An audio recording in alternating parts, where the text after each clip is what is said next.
Hello students, now we are going to discuss about the experiment, that is the determination of viscosity coefficient of a given liquid using Ostwald viscometer. Here that we are going to use the apparatus, that is the Ostwald viscometer. Before going to discuss about the experiment, that is we are going to discuss about the definition of viscosity. Viscosity definition, it states that it is the resistance offered towards the flow of liquid, that we are going to call it as viscosity.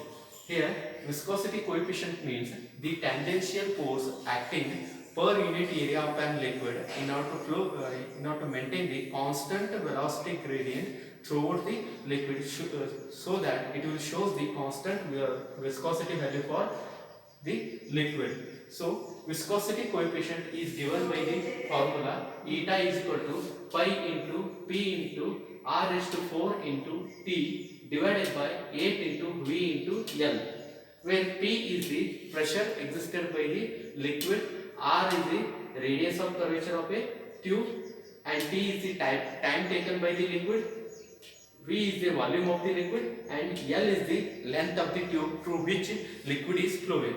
Consider one liquid is flowing through the cylindrical tube. It is assumed that the liquid will flow in the form of molecular layers. One molecular layer will oppose the flow of other molecular layer. The molecular layer which near to the surface, it is almost looks like stationary because its speed is less. But the molecular layer which is moving through the axis of the tube, it will move with higher speed. But the viscosity coefficient of a liquid is maintain the constant velocity gradient throughout the liquid.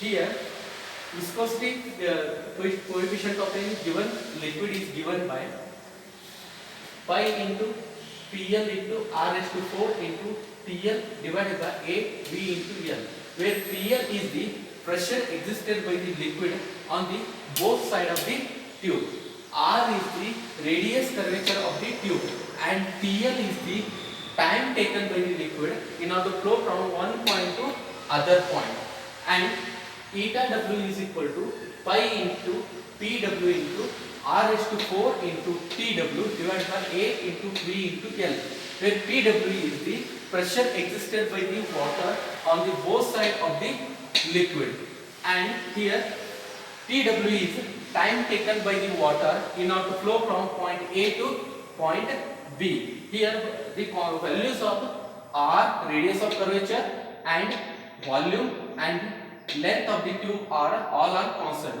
Substitute these two equations in the eta L divided by eta W ratio. Then we are going to get the PL into TL divided by PW into TW. But the pressure existed by the any liquid is given by D into G into H, where D is the density of the liquid, G is the acceleration due to gravity, and H is the height of the tube. For liquid it will become dl into G into H, where dl is the density of the liquid. For water it will become Pw is equal to dw into G into H, where dw is the density of water. Substitute these equation in this equation, then we are going to get the final equation eta L divided by eta W is equal to dl into TL divided by dw into TW, where dl is the density of liquid and dw is the density of water.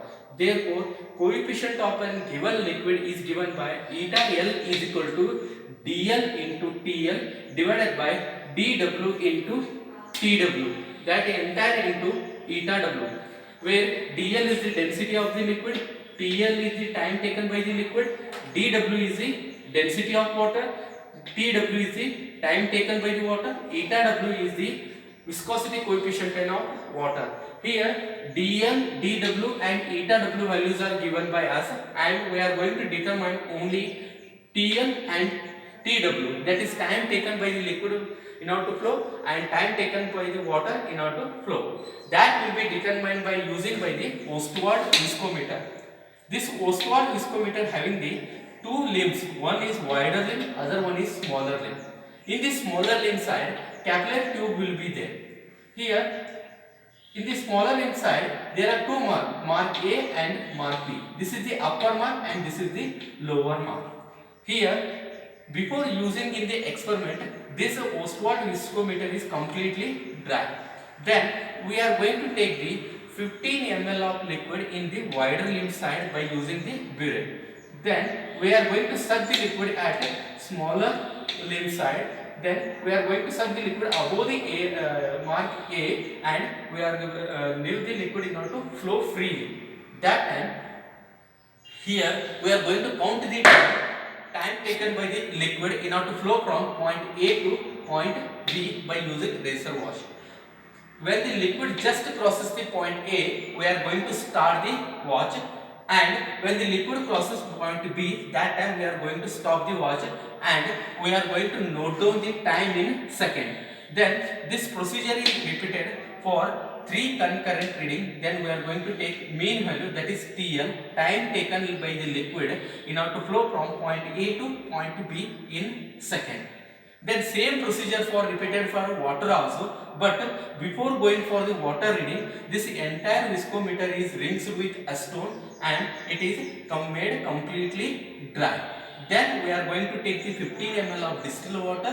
The same procedure is repeated. After taking the value of TL and TW, we are going to calculate the viscosity coefficient of any given liquid by using Ostwald viscometer.